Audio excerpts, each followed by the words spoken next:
I grew up hearing stories of my father, my grandfather, my grandmother fighting for democracy in Nepal. They were political prisoners for a long time, for months, for my grandfather, for years. They told me stories of how they dreamed of a better world in Nepal, of how they dreamed of democracy, of equal rights as citizens, of free speech. They told me how those dreams beat out the nightmares. I'm reminded of their stories today as our world is surrounded with nightmares, as we see nightmares beating out dreams.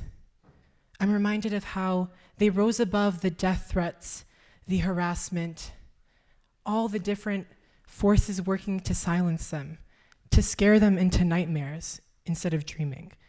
I'm reminded that the death threats that I've received, that we've all received, the harassment, the fear-mongering that's happened, that continues to happen, that's always happened in this world, and especially right now, should never scare us into silence. And to me, that's what today's event is about.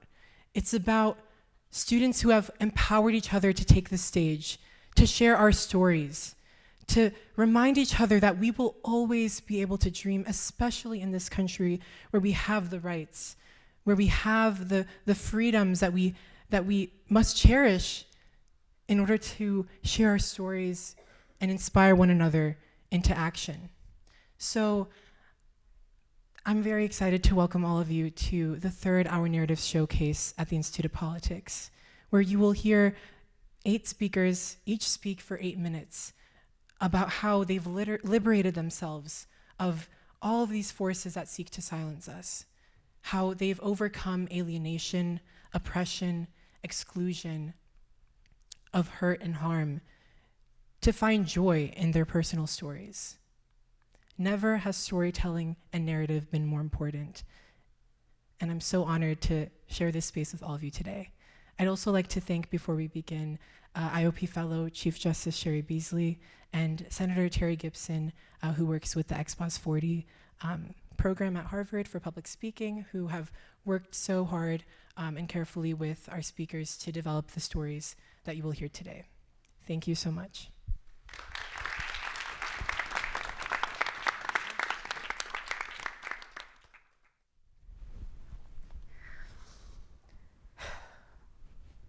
My name is Ernesto Mateo Diaz.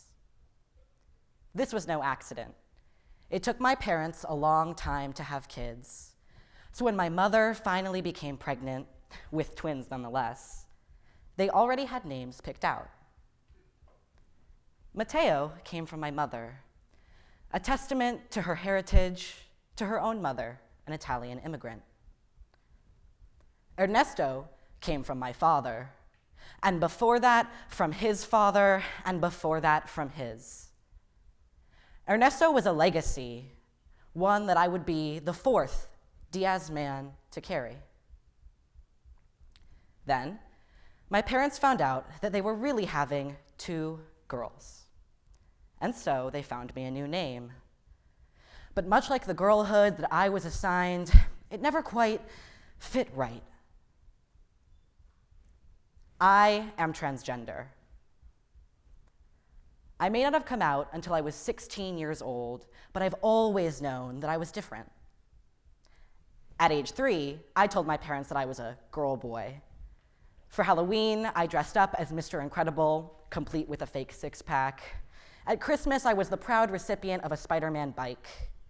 And on Easter, when my sister wore a dress to church, I wore a little sweater vest instead. I was lucky to have parents who allowed me to express myself freely. Still, I lacked the language to describe how I truly felt. At the end of the day, I had nothing to return to but girl. This only became more difficult with time. I got older, and soon other girls my age were wearing leggings and using makeup and shaving their legs. It was easier to assimilate than it was to resist. But the femininity that they performed with ease felt constricting and ill-fitting. Girlhood was a performance, a dance that I didn't know the steps to, and no matter how hard I tried, I couldn't help but trip over my feet. That's why, when I finally came out as trans, a few weeks before the beginning of my junior year of high school, it was the most freeing thing that I'd ever experienced. I cannot reiterate enough how privileged I was. Privileged to be in an environment where it was safe for me to come out. Privileged to come from California, a state where trans people have legal protections. Privileged to have a family that accepted me. I would not be standing here today otherwise. And still, there were so many new challenges that came with being trans. When I first came out, people constantly misgendered me and failed to respect my identity. My legal name still appeared on everything from my driver's license to my debit card. And things that had used to be easy, like playing sports and public bathrooms, they were suddenly minefields. In so many spaces, I was the odd one out, the only trans person in the room. But I refused to let my identity keep me from having a seat at the table. So I did the only thing I could. I pulled up a chair myself.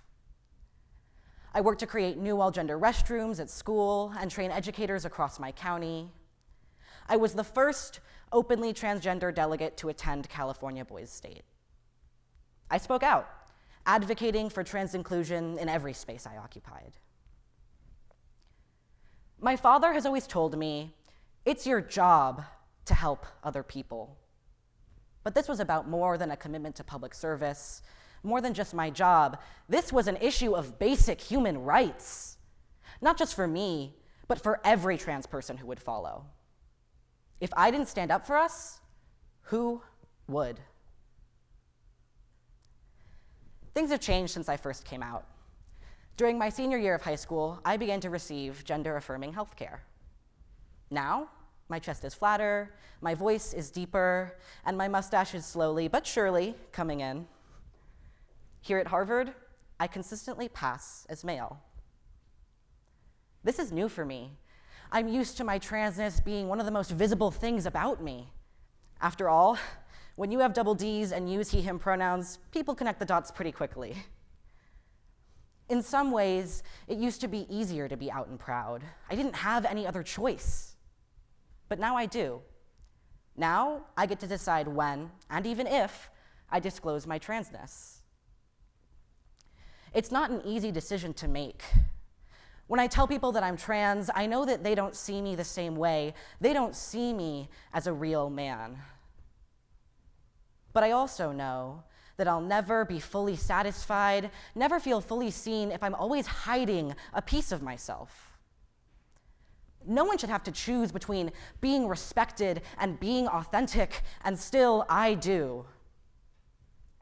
So I choose to be open about my transness, for myself, but more importantly, for my community. The current state of trans rights is worse than it has ever been. Around the world, trans people are disowned, discriminated against, and murdered just for being who they are. Trans women of color, the most marginalized in our community, bear the brunt of this violence. Across the United States, we've seen a record-breaking amount of anti-trans legislation. In 2023 alone, almost 600 bills were introduced, and 85 of these have already passed. These bills target everything from education to healthcare to bathrooms to sports. More specifically, most of them target trans youth just like me. I've been privileged, but access to an accepting community and legal protections shouldn't be a privilege, it should be guaranteed. Trans people deserve to be themselves, freely and completely. We deserve not just to live, but to thrive. I will not rest until experiences like mine are no longer the exception, but the norm for every trans person. Here at Harvard, the world looks to us to be a leader on many issues, and we have the opportunities and the resources to create real, meaningful change. In August, I began working with Trans Harvard, a student organization that seeks to foster inclusive spaces for all trans plus people at Harvard and beyond. At the beginning of October, our team organized the second annual Trans Plus Community Celebration at Harvard. This conference brought together the top trans plus leaders and advocates to celebrate the beauty of our diverse community and discuss the wide range of challenges that we face. To our knowledge, it's the largest student-run trans-centered event in the world. This was the result of the dedicated work of one group of students and their supporters. Now, just imagine what we could accomplish with the full might of Harvard and its resources. I believe in a brighter future for trans people. It's a future that I'm determined to fight for. I'm the fourth Diaz man to carry my name. I carry it proudly, and I carry it to make my ancestors proud. My name is Ernesto Mateo Diaz. This hasn't always been my name, but I believe it was always meant to be. And now that I have it, I'm going to make the most of it. Thank you.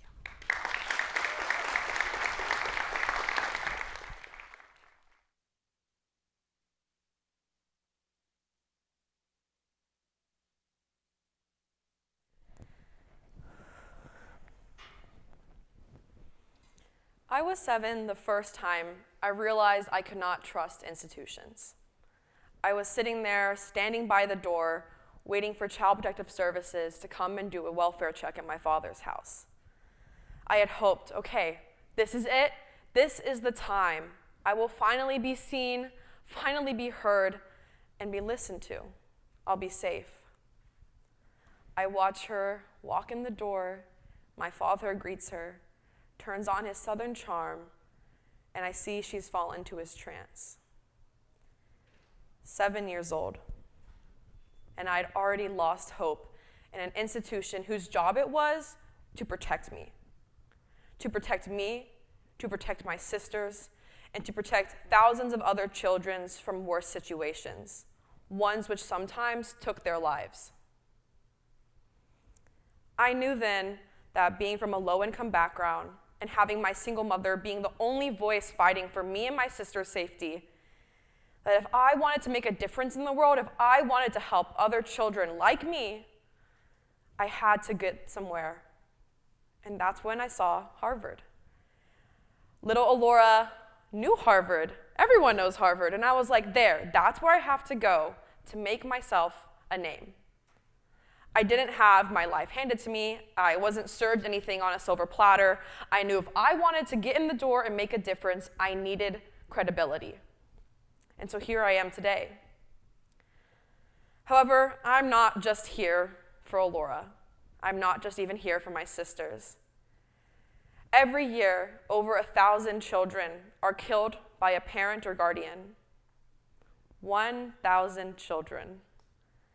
And most of the times, family services is involved through these cases. They were made aware of possible abuse going on within the home. A case that's extremely prevalent is the case of Gabriel Fernandez. I'm not sure if any of you guys have seen the docuseries on Netflix, but essentially it goes through the horrific murder of the 8-year-old boy, Gabriel Fernandez. He was brutally tortured by his stepfather and his mother until the very last minutes of his life. Family services knew. They were aware that abuse was possibly occurring. Countless neighbors, family members, friends, even his teachers had begged for years and years for someone to take him out of this home. But the only time he was actually taken out was in a body bag.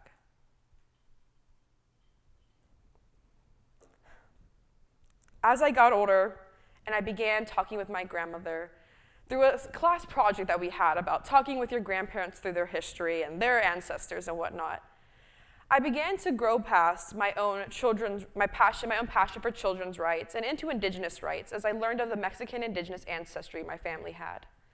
I also learned of the horrors that my great-grandfather had faced due to this, the generational trauma that this has caused, but I also began to immerse myself in Indigenous studies to begin to educate myself on my ancestry, on the history of his people and of those prior. This stirred an extreme passion for Indigenous rights within me, and I began working with the Indigenous peoples movement through this. And through this, I've been able to learn about the horrific doings of Indigenous children in South Dakota. Does anyone here know how much an Indigenous child is worth in South Dakota? Yes, I did say worth, because there is a value placed on them. The federal government pays $70,000 per Indigenous child per year that the state has within their system. Now you might be thinking, don't tribes have the ability to run their own family services? Well, yes. However, the federal government controls the bank. They only have enough money to pay for a certain amount of hospital services, police services, and emergency services. So at the end of the day, they have to choose one life or another in some way, shape, or form because they aren't allowed the funds to actually provide protection to their children. Now you might be thinking, what about the Indian Child Welfare Act that was passed?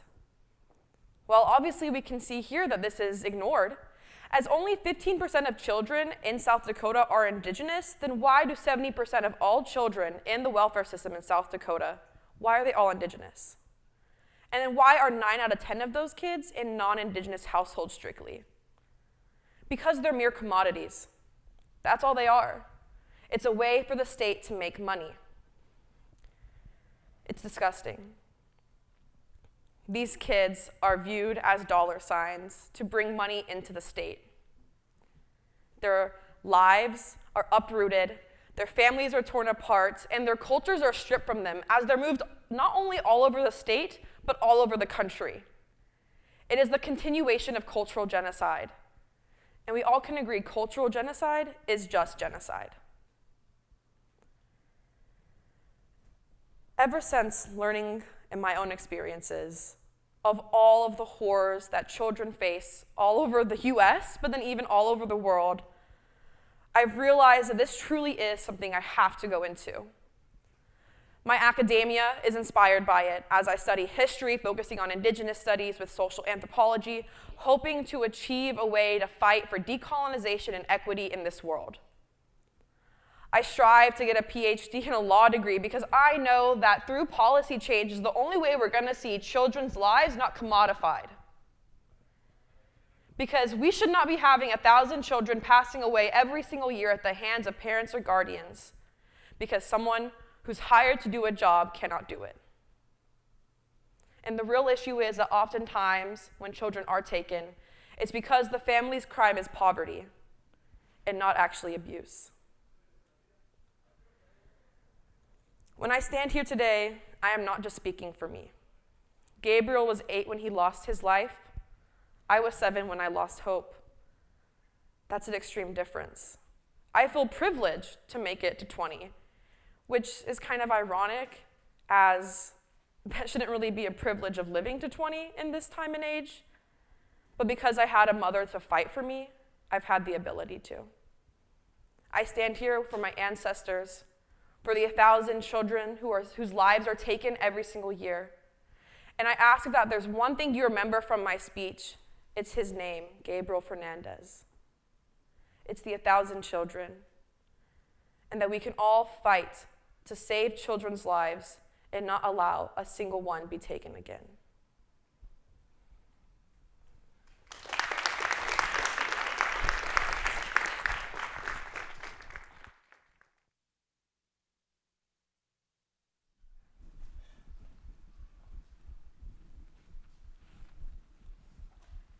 Tohtamas karvan yolida gerçe atla bek uruk. Tapqusi hiç bulmasa bu izni bizning nevrimiz ya çevrimiz. The caravan never stops, even as our horses grow thin. Our grandchildren and great-grandchildren will one day find its traces. These are the last few lines of Abdurrahim Utgur's famous poem titled Is. Is, in Uyghur, roughly translates to trace and refers to the legacies we leave behind. Abdurrahim Utgur hails from the Uyghurs of Central Asia, a Turkic and Muslim group hailing from a country known as East Turkestan, nestled in the middle of the ancient Silk Road. Its history has beautiful culture and glorious empire. However, since 2016, the Uyghurs are known for going through a genocide, where policies such as concentration camps, colonial boarding schools, and forced sterilization are being inflicted upon these people. In 1985, when Abdurrahim Uyghur first published first in the form of a novel, and then later in the form of a poem, he never outwardly called for an independent country. He never mentions the Uyghurs, he never says East Turkestan, and doesn't call for independence. However, the publication of this novel created ripples across East Turkestan and among the Uyghurs, because at the end of the day, its coded, flowery language speaks of these hopes and visions for an independent country. In the late 19th century, Uyghur lands, East Turkestan, wasn't always called that. Its name was stripped from it and instead slammed with a new one, Xinjiang. It means new territory. And then in 1949, the People's Liberation Army and the rise of the Chinese Communist Party fully enacted policies of settler colonialism, whether that be a police state or the extraction of resources. Xinjiang was the most policed region in the world. I know this history not from news or the history books, but from stories my parents and family passed down onto me. Their deeply rooted traces in this land are what keep me going. As I listen boldly to their stories, first of my mother, who had to learn Quran in secret as the police searched through the streets of Urumqi during the holy month of Ramadan. I know this through my uncle, who in the spring of 1989 protested with his Chinese classmates at Tiananmen Square, shouting for freedom and democracy, knowing that deep down he wishes the same for his own country. However, as Chinese occupation intensifies, the traces of a once independent homeland still grow thin. I am the only Uyghur undergraduate at Harvard, and so I decide to make room for my community as much as I can. I want to unearth these traces and continue to tell our stories. So last spring, I started a club here. Since then, I've held film screenings, protested, as well as hosted even a classroom for the Boston Uyghur Language School to learn their mother tongue. However, it's not easy to engage in the work that I'm doing. Most Uyghur activists know that once they begin fighting and being proudly Uyghur, they can never go back. For example, me and several other Uyghur activists have faced, whether that be death threats, received mysterious calls, text messages. Most prominent Uyghur activists are even scared to fly over Chinese airspace, for if the plane has to make an emergency landing, their fate is sealed. My heart yearns to walk the ancestral homelands of my people. However, I know realistically that under occupation, that desire is impossible. So instead, I walk in its traces. In the spring of last year, I helped the Asia Center organize a photography exhibition of Uyghur photographer Ablike Mehmet's works. I realized that this was the first time I laid eyes on my homeland's geography and beautiful landforms, and I'm determined to one day see them with my own two eyes. This summer, I came close. As I walked the streets of Istanbul, Turkey, I would hear the Uyghur tongue melodically meld in with the sounds of the rest of the city. And I saw the resilience of my people. I ate Uyghur naan coming from a tandoori oven. I wore the silk that my grandmother used to wear, that's her famous hometown Khotan is known for. However, I still saw the struggles of my people. While in Turkey, I had to teach English to Uyghur children that were separated from their families still left behind. I was helping process asylum paperwork of Uyghur refugees who still don't have permanent residency in Turkey. This made me realize that the fight is still ongoing. And now I take that fight to Harvard. This institution is complicit in my people's suffering. Former President Drew Faust and Lawrence Bacow had both visited China and shook hands with Chinese President Xi Jinping. Lawrence Bacow even recited the last few lines of Abdurrahim Uyghur's poetry in his speech at Peking University. But I know that for every Chinese president that shakes the hands with a Harvard president, and that every dollar this institution funnels to Chinese companies that are profiting off of the forced labor of the Uyghur people, my fight is still ongoing. Although I'm still unsure of what my future holds, I could go to law school and advocate openly for my people. I can study academia and unearth the hidden history of my people that's currently being erased. But for now, I'll still shout Free Tibet with Students for Free Tibet Boston. And I'll still sing my national anthem with the Boston Uyghur School and the children of it. The traces of East Turkestan, no matter how thin, will still live on. I want to unearth them, and me and other countless generations moving forward, so that we can collect these stories and rebuild an independent country together.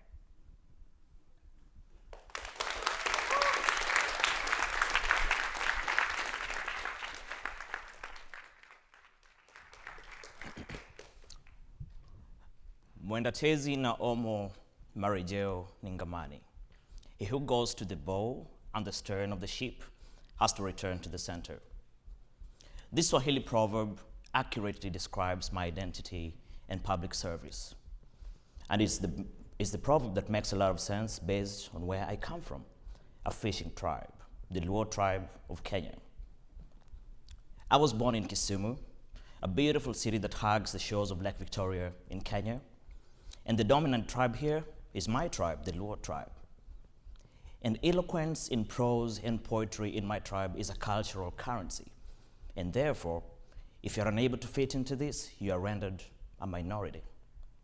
Yet, from childhood, in my tribal community, to my high school community, and to my university community, I've always been a minority. But I've always tried to go back to the center of the boat. But what is this center? I remember 16 years ago when I was watching a speech by the founding Kenyan president, and my mom was trying to make me complete a sentence. But I could not say 5, 4, or even 3 words in succession because I was a stammerer. And she looked at me with so much pity. This child who comes from a tribe of orators and poets, why can't he even speak? And so she did not give up, and she bought me lots of textbooks and made me watch lots of speeches that naturally nurtured my gift in Swahili poetry and in speaking. And so, with that, I was like, this is the center that I'm always gonna go back to. The setting is in Kapsabet High School, a beautiful public high school in Kenya's Rift Valley province. This beautiful high school is the microcosm of Kenya's political heartbeat, having produced 2 of 5 Kenyan presidents.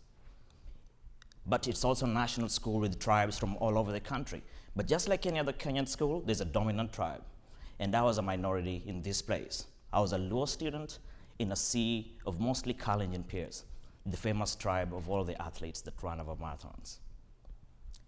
And so the school had rules that, protected students who are minorities like me, but not everybody follows rules in school. And so, just like I was a subject of ridicule, back when I was a stammerer in my neighborhood, I once again became a subject of microaggressions in my high school, especially in my sophomore year in 2017 when we had the Kenyan general elections.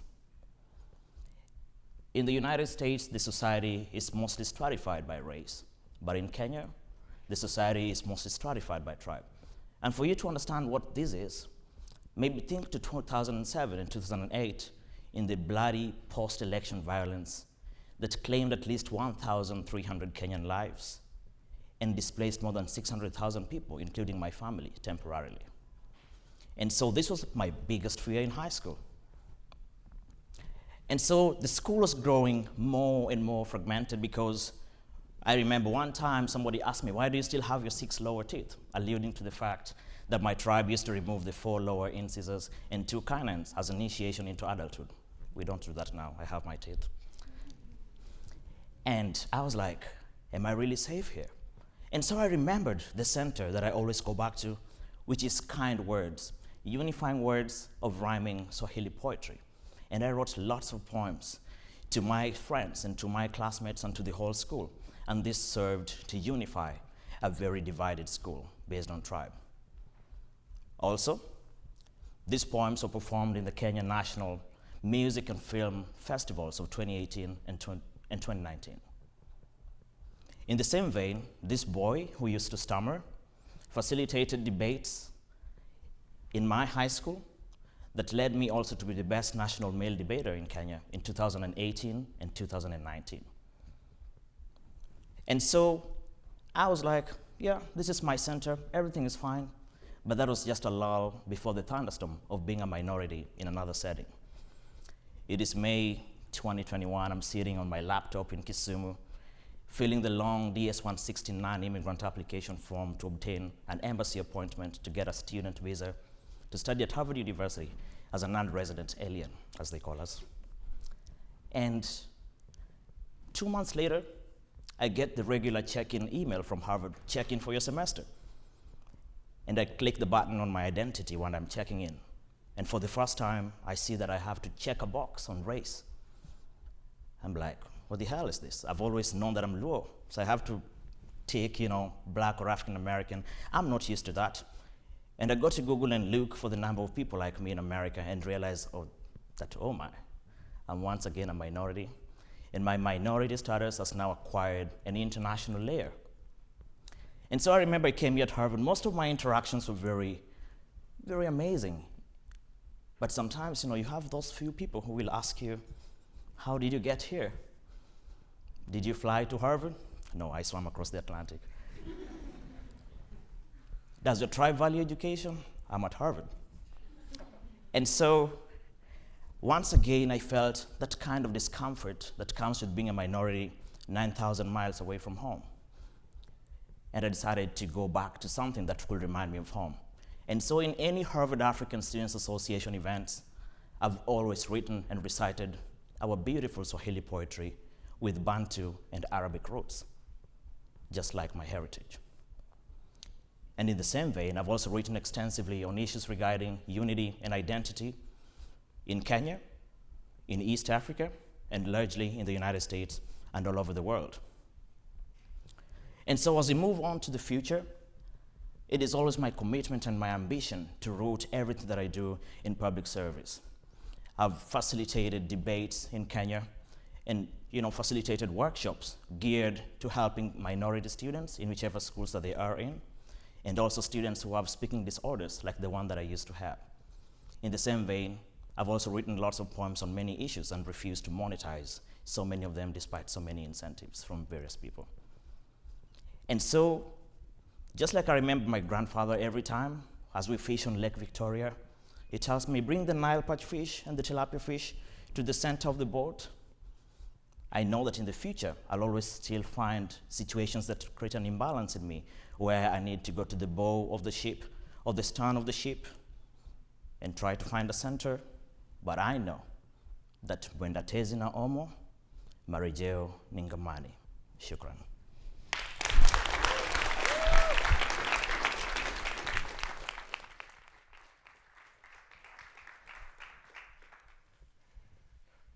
The first time I asked my mother when my autistic brother would speak again, I was 4 years old. It coincided with the first time that I saw her cry, and the second time I was confronted with the uncomfortable realization that the definition of autism is a question mark in everyone's minds, including scientists that have spent their entire lives attempting to decipher this developmental condition.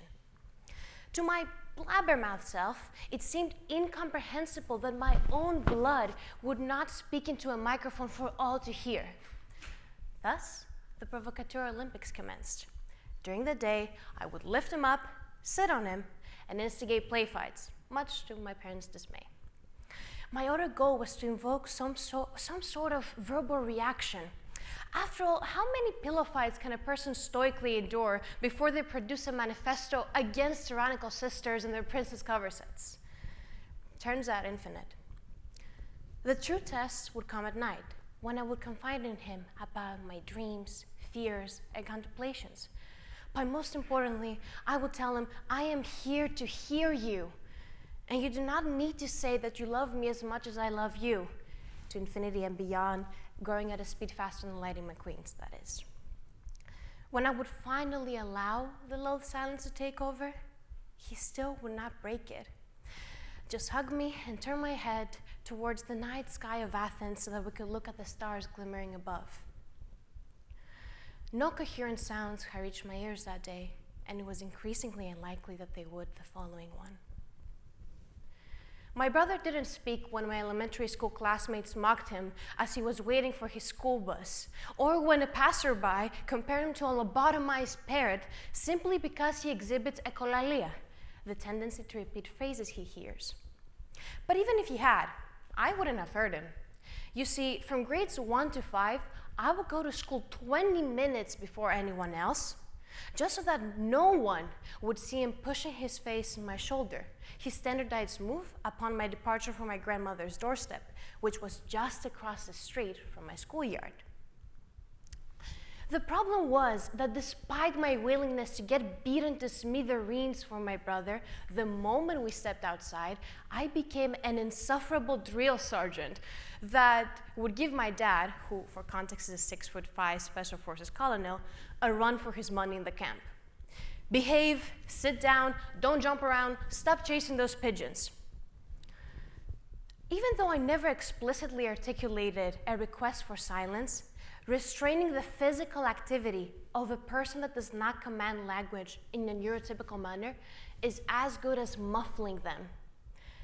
Allowing this unjustified shame to take over me was the greatest disservice I have ever done to my brother, a disservice caused by the plague of ableism, for which even familiar ties and love are not a guaranteed antidote, for the poison of stigma is one of the most potent ones.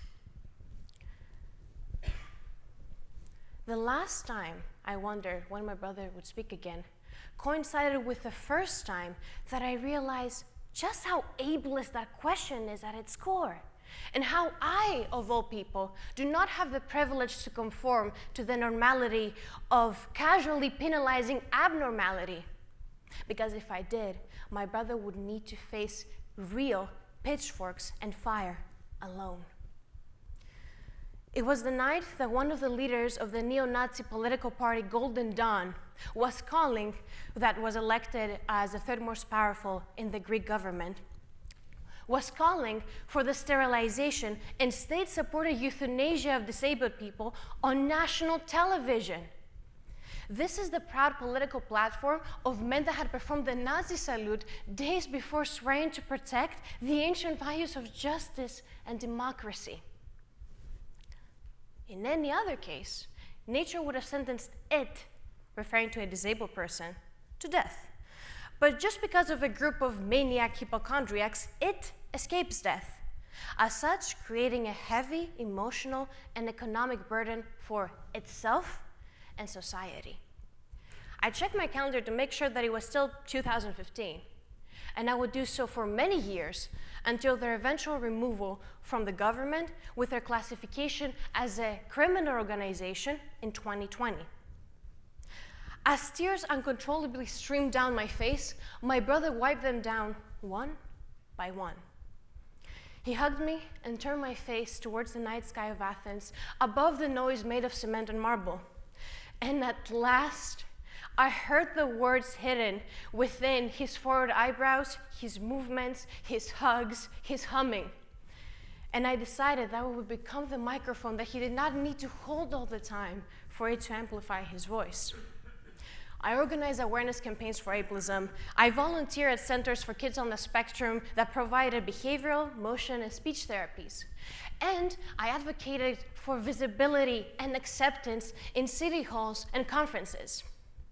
In many debates, by the time I finished debunking the myths regarding the symptoms of and current governmental provisions for autism, I would be left with a mere 5 minutes to explain my ideas for legislative innovation. That is how I realized that one of the roots of discrimination lies beneath the desks that we spend most of our childhoods on. According to Plato, the most crucial aspect of a virtuous state is education. I have to agree, and not just because of my national bias. I believe that the opinions we consume during our formative years shape our behavior and our worldview. Someone taught my classmates that they should avoid kids with loud voices and stimming tendencies. Someone taught those wannabe politicians that eugenics is commendable. Someone failed to teach the Greek public that scapegoating minorities is a technique utilized by those too incompetent and weak to confront the true systemic causes of poverty. And someone taught me that I should be ashamed of having a neurodivergent brother. Thus, I have turned my sights to educational policy. This is a venture that is supported both by internships with local leaders and Harvard organizations like the Institute of Politics. This semester, I am a team lead for the policy program as we collaborate with Autism Society to create a recommendation brief for the improvement of special education nationally and locally. One day, I aspire to enter the workforce as a legislator in order to pass laws that will make it impossible to fear for the future of my brother and the 20% of the population that currently experiences a disability, the same way that I did that night in 2015. Because if your fellow humans will not become your support system in the face of injustice, the least the law can do is fill that void. When people ask me, why'd you come to Harvard? I respond with a single, simple, yet poignant word: George. To those that are not privy to my story, that word seems one-dimensional, albeit heartwarming. But from now on, you will know that underneath that familiar love lies a girl that wants to teach how to reject normality. A girl that wants to create a world where people like George will be treated, well, like people, in every aspect of the world, through lawmaking and advocacy. A girl that dreams of one day passing bills for civic and special education. A woman who learned to listen in order to be able to speak. Thank you.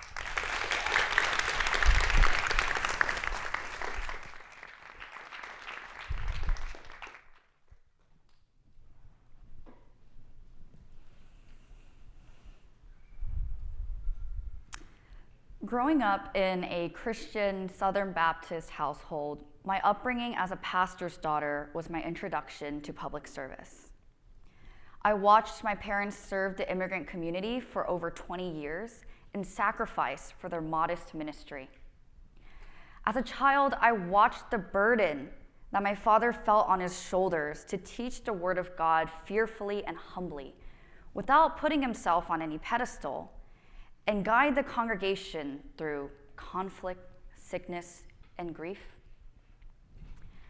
I had to learn very quickly that my parents aren't perfect people, but we've been called to serve in a position that expects us to lead by example.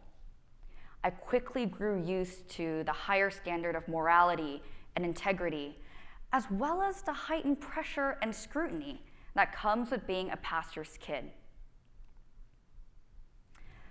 Coming to Harvard after the 2020 elections, I became passionate about bringing people together in peace and unity during heightened political polarization and advocating for underrepresented voices, experiences, and people. Coming to Harvard with a desire for reaching across the aisle, working with adversaries, and improving existing systems that leave minorities behind, I was blind to the dark realities of the systems and institutions in place. And as an advocate, I fit in very, very well here, trying to do things like everyone else. But during what should have been my sophomore year, I joined 1 in 3 women as a victim of an assault that almost took my life. And that day, a part of me died. Not a day goes by without me remembering the violence that I had experienced in the past year, not just from a student government leader on this campus, but also the university administrators and resources he leveraged to cost me an academic year and slander my reputation as a woman while I took time off from school. This thing is wrong. I matriculated with the class of 2025, but now, because of him and because of Harvard, I'm in the class of 2026. Whoa, sorry about that. It's not that Harvard didn't believe me, it's that they didn't even care to try to listen. To one student, I was a body and a political target. To Harvard, I was a liability and a nuisance. Once I experienced a series of horrific events that no human intervention could possibly heal, I tried desperately to find my inner strength and self-love amidst intrusive thoughts that I was too broken or unlovable. While my physical injuries healed within weeks, my spirit had been shattered into a million pieces. There was nothing in here to save me, and there was nothing around me to distract me from or dull me from my pain. Perhaps some of you in this room can relate, but there was a time when I was so wounded by horrible people that I couldn't bring myself to trust or submit to anyone, not even God. After months of struggling to have control in my life and holding on to my one-sided friendships, I finally went to God empty-handed. And he took me as I was, with open arms, as if he had been waiting for me this entire time. I found hope in Christ's grace, but also fear, confusion, anger, as well as a heart, fire, and empathy that I didn't have before my assault. After months of stumbling, really stumbling with my faith, and doing a whole bunch of things I'm not proud of to cope with the pain, once Christ became the center of my life, I had clarity in how I was to spend it. Christ calls me to love others and to be a missionary, for I'm created for God's glory. God calls me to fight no longer as an advocate, but as an activist, actively targeting and flipping predatory systems. Activists. They get a bad rap in places like Harvard, don't they, especially women of color? I find that when the same people who are expected to be the quiet and agreeable ones finally speak up about our experience and go against the grain to actually do something about it, we're quickly silenced, ridiculed, intimidated, threatened, retaliated against. My main criticism on this campus is that I care too much about issues no one cares about. Yeah, that's kind of the point, Sherlock. During my gap, a friend of mine connected me with Our Harvard Can Do Better. I was already familiar with some of Our Harvard's work, organizing protests, walkouts, and occupations of University Hall to combat rape culture on campus, but I wasn't sure that they would take interest in one student's story. When I talked with them, I learned official terms like professional retaliation and intentional infliction of emotional distress. I found unique comfort and solidarity in the survivor-centered space. And when I returned, I joined the activists I looked up to co-found the Harvard Feminist Coalition, to continue the fight against sexual and gender violence, but also build an empowering space. I come across countless stories from survivors. Harvard Feminist treats testimonies against students and faculty alike with immense care, prioritizing student safety. I think my fellow Christians can get appalled when I call myself a feminist. But to me, it's not some political ideology that compromises the living word. It's a reminder of the oppressive systems that were never there to protect the powerless. It's a reminder of officers at this college telling rape victims that their rapists are good people, or telling students with disabilities that if they can't evacuate in a fire, the sprinklers in their dorms should save them. The feminist and organizing community brought me to activism in global health, mental health, student workers' rights, first-generation low-income student advocacy, and more, because there is solidarity and a shared understanding across peoples who've been treated as more disposable by this world, and especially by our university. But I'm no longer the Christian I was freshman year. I'm not here to be liked or even to be seen as a good Christian. My personal relationship with Christ is my foundation, and I'm here to refuse to compromise my integrity because God showed me what's more important, daring to care too much about the issues and people nobody cares about, fighting those losing fights. Looking back on my life, I could clearly see God's hand at work. Even the darkest moments were used to mold me into the Christ follower I am today.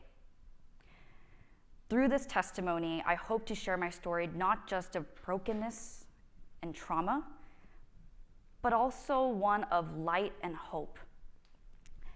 People can focus on the suffering and lose sight of God's grace and Christ's redemption of everyone. But I hope you all can take with you today a heart for activism, fire for public service, and hunger for God. Because if Christ can die on the cross and erase our sins, he can heal anything that we bring to him. I pray that I bear good fruit on this campus and testify to God's grace and the works of the Holy Spirit in rescuing and transforming me. I fought hard for my healing, and some of you here today know that it was not easy for me. But no one fought for me as much as God has. Praise God. I'm now an activist.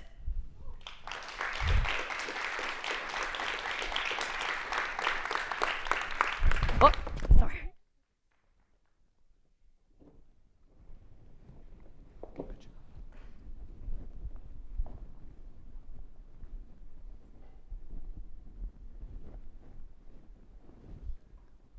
February 29th, 2004. Does anybody know what is special about that date?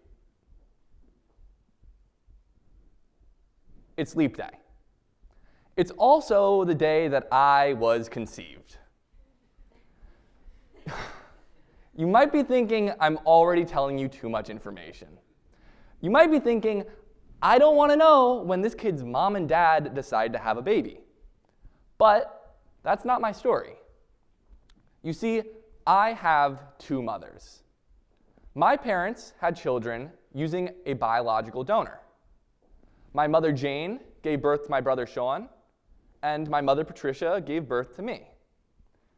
That makes my brother and me special because we are literally brothers from another mother. To add to this, when I was young, my parents separated, each of them taking the child they'd given birth to. So my family structure looked like the Parent Trap, except I always saw my mom and brother every week. Because of this, I have always rejected the idea of a normal family structure. We all have a natural tendency to assume whatever we experience is the norm for everybody. For example, well-meaning people sometimes ask me if I ever missed my father. And I'm like, do I miss someone that I've literally never met? No. Do you miss him? But despite that, I've always known what society deems normal. For example, some people would say that my brother and I are half-brothers. And I don't agree with that even on a technical level.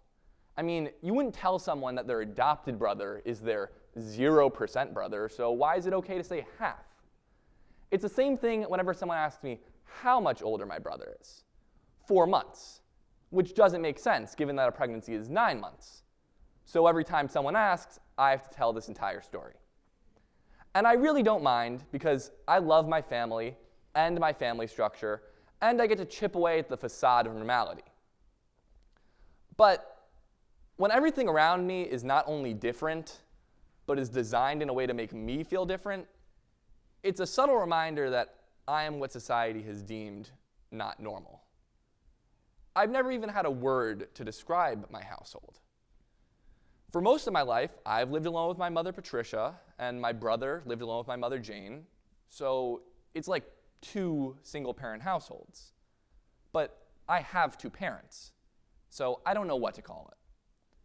Regardless of what we call it, because I lived alone with my mother, who worked full-time, I couldn't go home after school. So instead, I went to the YMCA after-school childcare program. I don't know if I knew it at the time, but I am so lucky that there was an organization in my community that was there to support my family and me. Once I reached middle school, I stopped going to childcare, and I joined a new program the YMCA had started for middle schoolers called Youth and Government. For as long as I can remember, I've been interested in debating and being a leader, so I was automatically attracted to the idea of government. I started out as a legislator, writing and debating bills, but I eventually became an attorney. These 2 positions showed me 2 different ways of making an argument. Legislators argued based on what should be done in a moral sense, but attorneys had to argue based on what must be done according to the laws and the Constitution. As I got older, I started to think about my family within these legal confines. I realized that in the eyes of the law, my family wasn't abnormal. It was non-existent. My parents were together before gay marriage was legalized.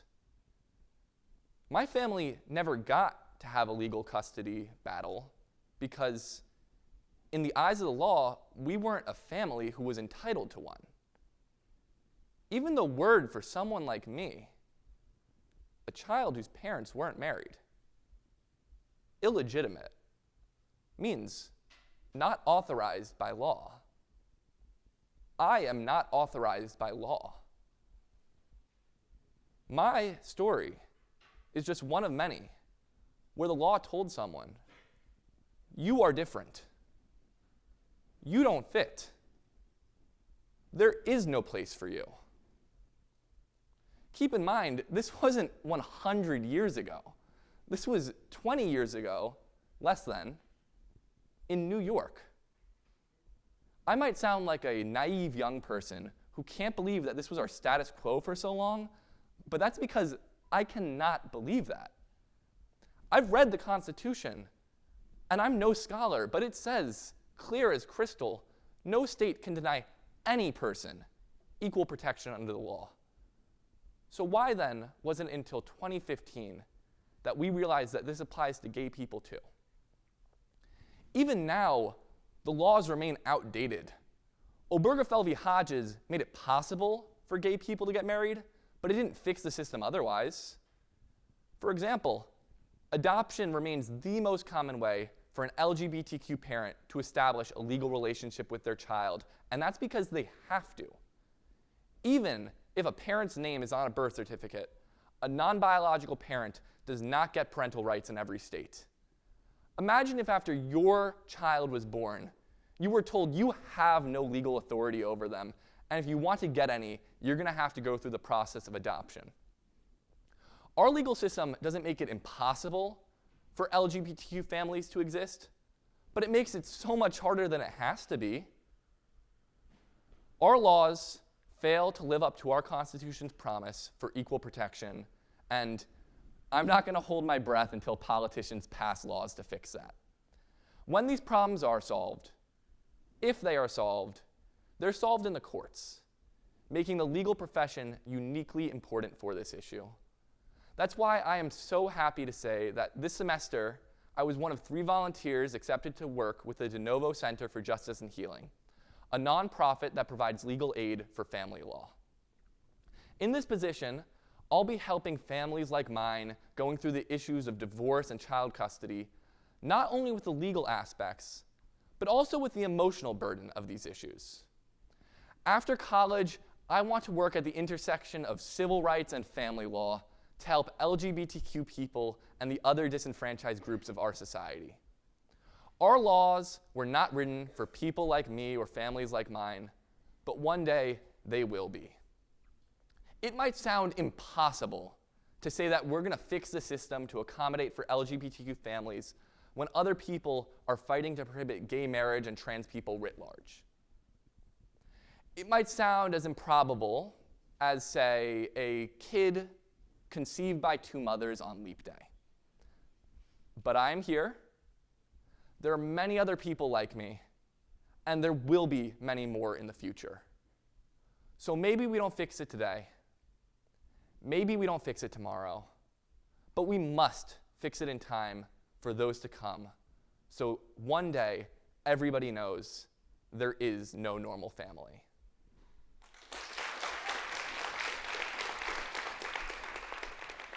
And the president of the IOP is giving our final speech. Thank you, guys.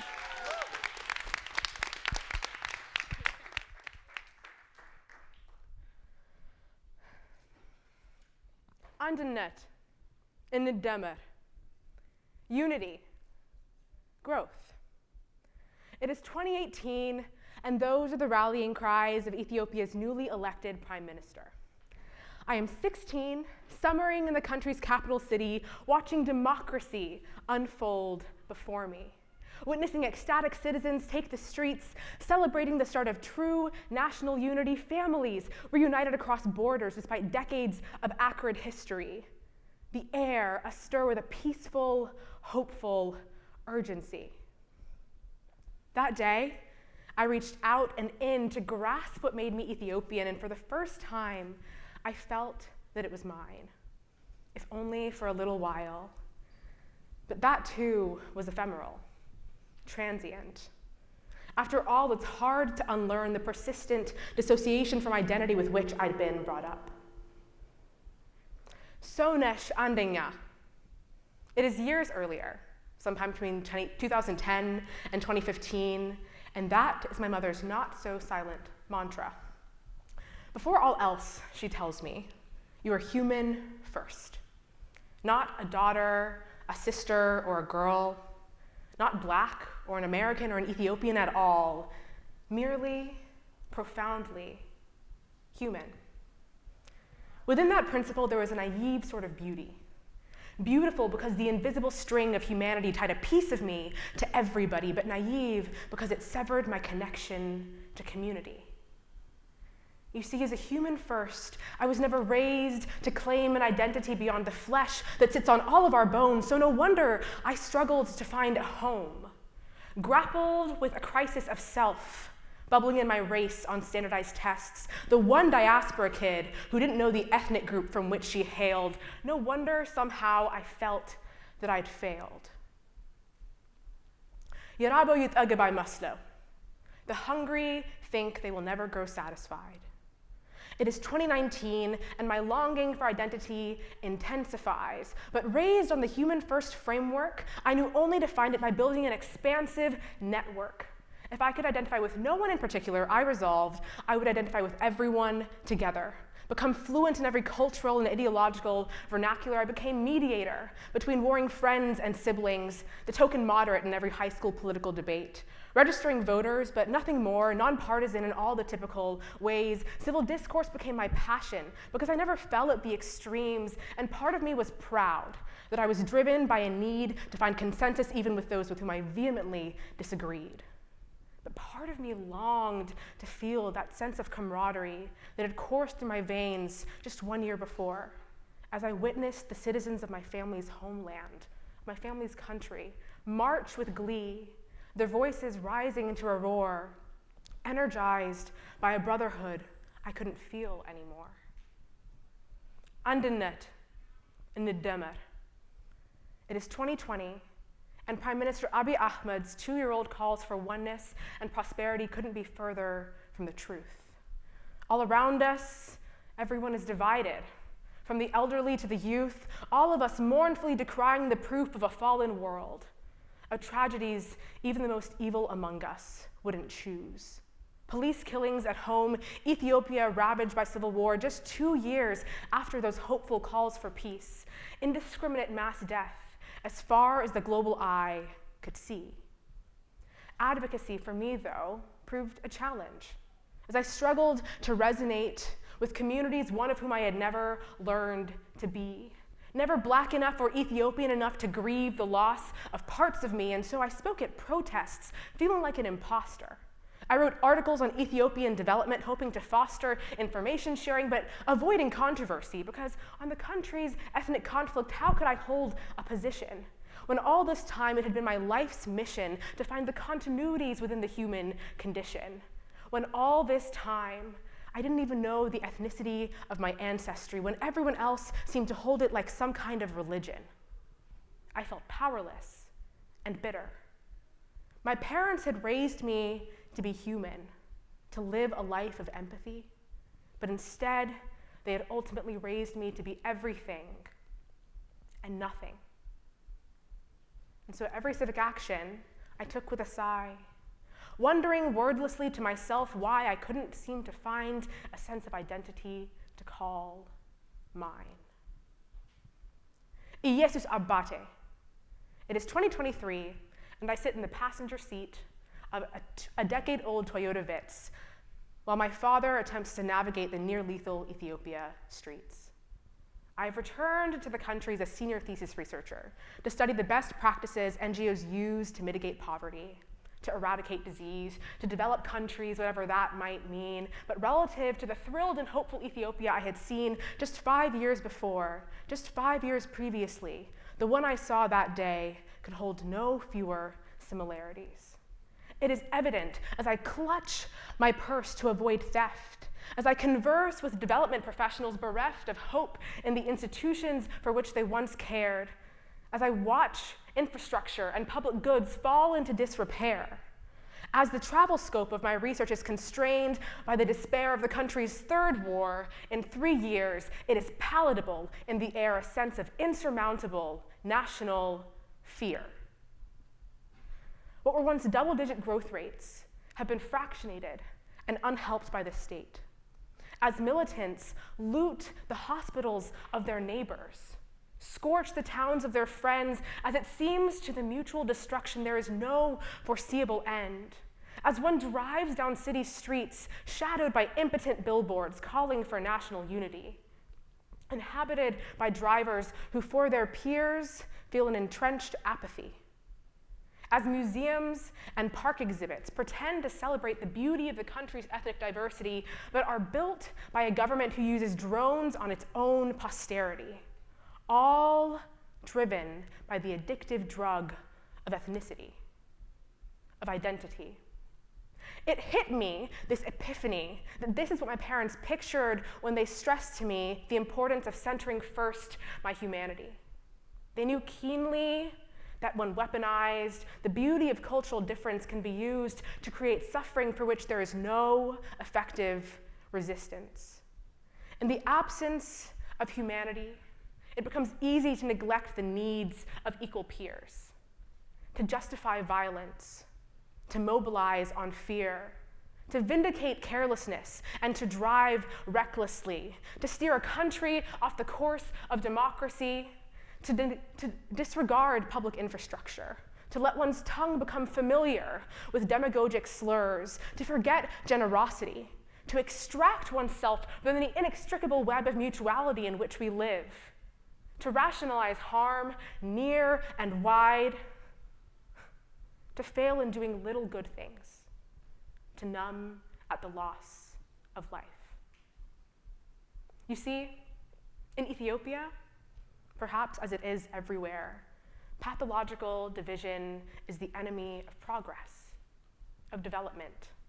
And so humanity becomes a scandalous sentiment, and we erase from our minds the notion that the violence will relent, and we become slow to make concessions, and the future becomes just as bleak as the present. So suddenly, my struggle with identity all made sense.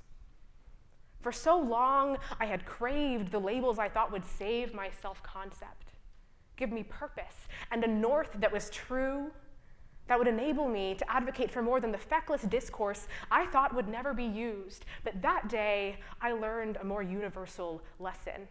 I heard a more universal call that sometimes, oftentimes, To solve problems and to move forward, the world requires the voices of us all.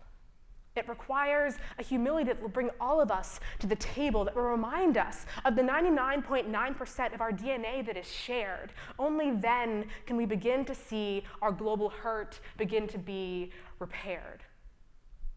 Today, I stand proud of my intersectionalities.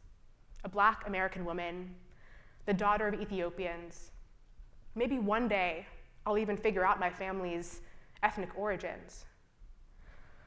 But I'm also acutely aware of identity's limits, of where its marginal utility falls flat, of the difficult, challenging, but indubitable fact that sometimes the desire to negotiate, the desire for dialogue, is just as important as occupying seats of power, as infiltrating ivory towers, as the revolutionary motivation to legislate, as enacting incremental and radical change.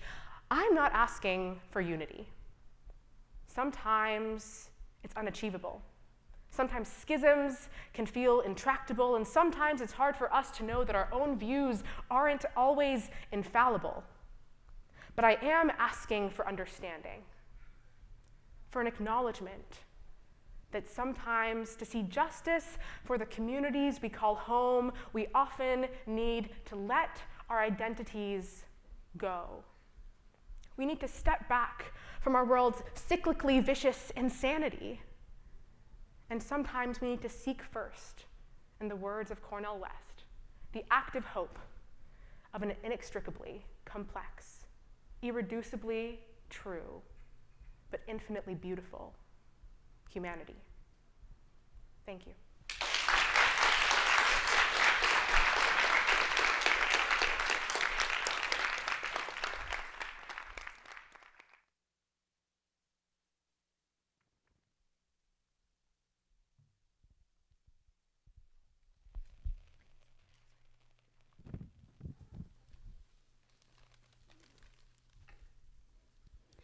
Within these brick walls, we can gather as we all have done today. We can dream and imagine a better future. We can build a better collective vision for justice and change. We can blueprint the world that we want to live in. But our community does not have to stay within the confines of these walls. We can take away lessons from the stories today and amplify them throughout our wider Harvard community. I invite you all to experience your emotions today, to listen and to think, and to have those thoughts mobilize you into action and public service. Many of us in this room already know each other. We walk around the yard, along the river, the quad, exchanging a smile or a wave. But we often don't know each other past the surface. This is why events like our narratives are crucial to our campus community. We are so proud to continue the Our Narrative Showcase and hope that some of you in the audience will join us for our next Our Narratives program next semester. As this year's co-directors of diversity and outreach, we've had the honor of working with these amazing speakers, craft and prepare these stories. I know I speak for both of us when I say it's been some of our favorite memories at the IOP and the college. So thank you all for entrusting me and Kashish with your narratives. Now, we will ask each of our speakers to join us on stage one by one. Wait, I'm gonna go this way, sorry. Becoming Ernesto Mateo Diaz. Thank you. You want us to stay up here? Yes, stay up here, yes. Okay. Blood on the Hands of the Welfare System, Alora Osborne.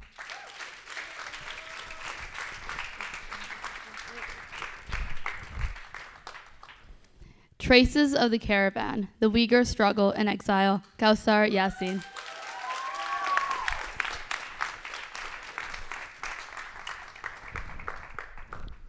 From Tribal Trails to Ivy Tales, a Kenyan Odyssey in oratory, poetry, and unity, David Aboge.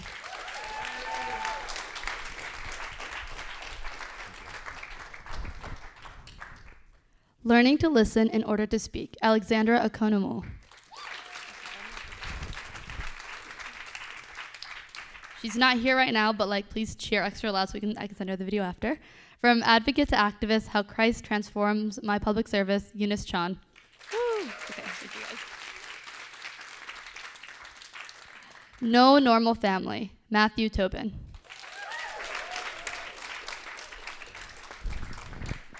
The Edge of Identity, Development, Dialogue, and Humanity, Amin Gashaw. We also want to take a moment to thank our workshop leaders, Chief Justice Sherry Beasley and Senator Gibson. I don't know if he's still here, but if you guys can also join us on stage. Thank you. And thank you all again for joining us. There's going to be a reception in L166, that room over there. Yeah, with like food and like snacks and stuff, so please join us. Thank you guys all again for coming. Thank you.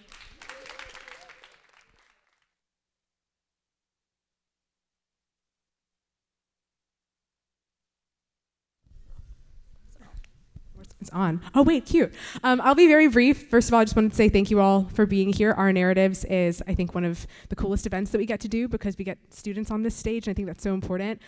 Today is one of my last days as president of the IOP. And so I just wanted, first of all, to say thank you to everyone who's been a part of our community at any point, but also just to acknowledge that identity is really hard, and it's something that the IOP and Harvard, as many people mentioned in their speeches, has struggled with. And so the fact that so many of our students were able to get up onto this stage and speak their truth and share that truth with everyone else, I think that's so powerful, and thank you for partaking in that. Thank you for being a part of the progress that we see every day here on campus and around the world. And also a shameless plug for the IOP Formal, which is happening in Winthrop JCR at 7 p.m. We are celebrating more students there, so if you're interested in joining us and hanging out with all the cool people that make this place home, we would love to see you. But that said, thank you again. Have a wonderful weekend, and we're so grateful to have you.